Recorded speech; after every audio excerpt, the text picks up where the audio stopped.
Bonjour mesdames, mesdemoiselles et messieurs, aujourd'hui nous allons étudier le philosophe antique Anaxagore.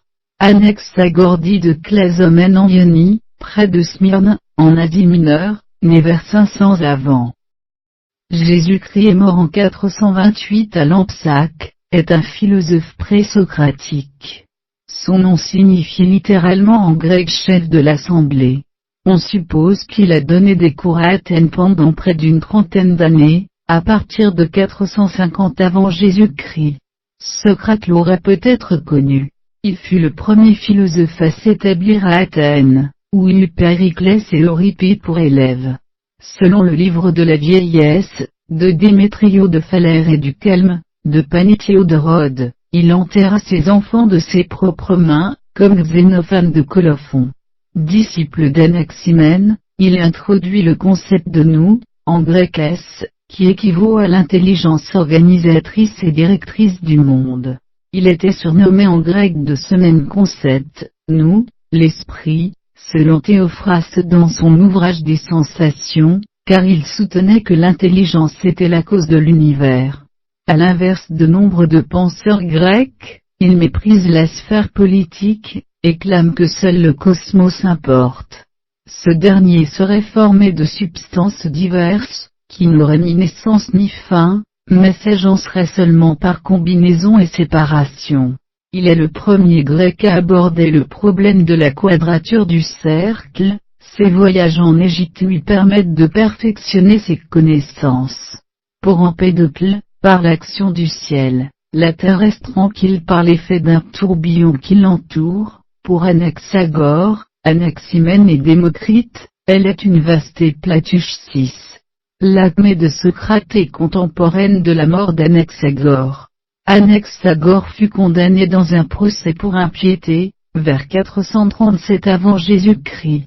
Sur proposition du devin Diopète, un décret venait d'être adopté à Athènes, qui autorisait à poursuivre ceux qui nient les choses divines, ou qui répandent dans leur enseignement des théories sur les phénomènes célestes.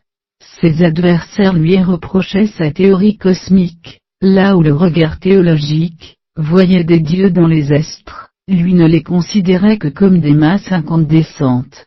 Il enseignait que la lune, formée de terre, reflétait la lumière du soleil, qui est une pierre chaude, plus grand que le Péloponnèse 10, comme Parménide. Platon disait que sa théorie, qu'il donnait comme sienne, sur la lumière de cette planète, est une opinion beaucoup plus ancienne.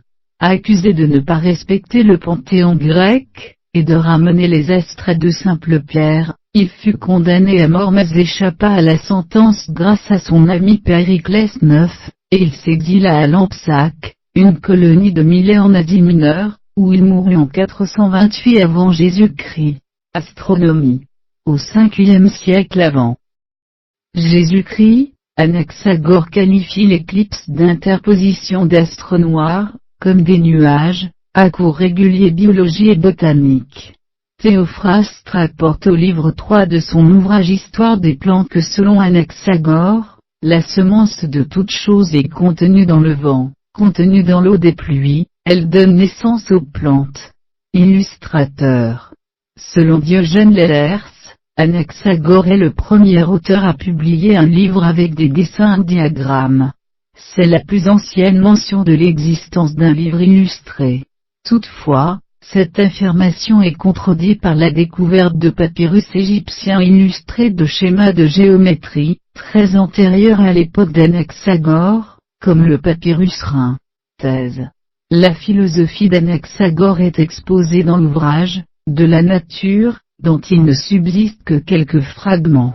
Par rapport au petit, il n'y a pas de minimum, mais il y a toujours un plus petit, car il n'est pas possible que l'être soit anéanti par la division, écrit Anaxagore, qui n'était donc pas partisan de la théorie de l'atome, particule indivisible et insécable, développée par Démocrite, disciple de Leucippe, père de l'atomisme. Une énergie, le nous, en grec ancien, ordonne le monde en organisant et différenciant la matière et l'être. On peut rapprocher cette force de la faculté d'intelligence. Le concept du nous fut repris par Aristote. être et matière ne se produisent ni ne se créent, mais se transforment. Anaxagore refuse le concept du non-être et de ses productions. Il est à l'origine de la formule « rien ne naît ni ne périt », mais des choses déjà existantes se combinent, puis se séparent de nouveau, reprise par Lavoisier qui énonce en 1789 le principe de conservation de la matière et à travers la phrase bien connue « rien ne se perd, rien ne se crée, tout se transforme ». Toutefois ces deux formules n'ont pas du tout le même sens, dans la métaphysique d'Anaxagore, et dans la chimie expérimentale de Lavoisier, on est dans deux paradigmes fondamentalement différents.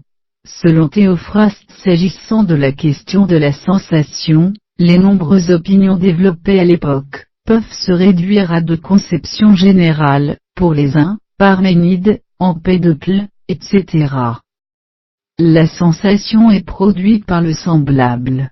Pour les autres, la sensation est produite par le contraire, c'est aussi la thèse qu'aurait soutenue Anaxagore. Anaxagore rompt avec les divinités anthropomorphiques, et l'astrolatrie en considérant que le Soleil, la Lune et les étoiles sont des masses de terre incandescentes, qui se sont détachées de la Terre. Je vous en remercie. Bonjour mesdames, mesdemoiselles et messieurs, aujourd'hui nous allons étudier le philosophe antique Anaxagore. Anaxagore dit de Clazomène en Ionie, près de Smyrne, en Asie mineure, né vers 500 avant. Jésus-Christ est mort en 428 à Lampsaque, est un philosophe présocratique. Son nom signifie littéralement en grec chef de l'assemblée. On suppose qu'il a donné des cours à Athènes pendant près d'une trentaine d'années, à partir de 450 avant Jésus-Christ. Socrate l'aurait peut-être connu. Il fut le premier philosophe à s'établir à Athènes, où il eut Périclès et Euripide pour élèves. Selon le livre de la vieillesse, de Démétrio de Phalère et du Calme, de Panétio de Rhodes, il enterra ses enfants de ses propres mains, comme Xénophane de Colophon. Disciple d'Anaximène, il introduit le concept de nous, en grec s.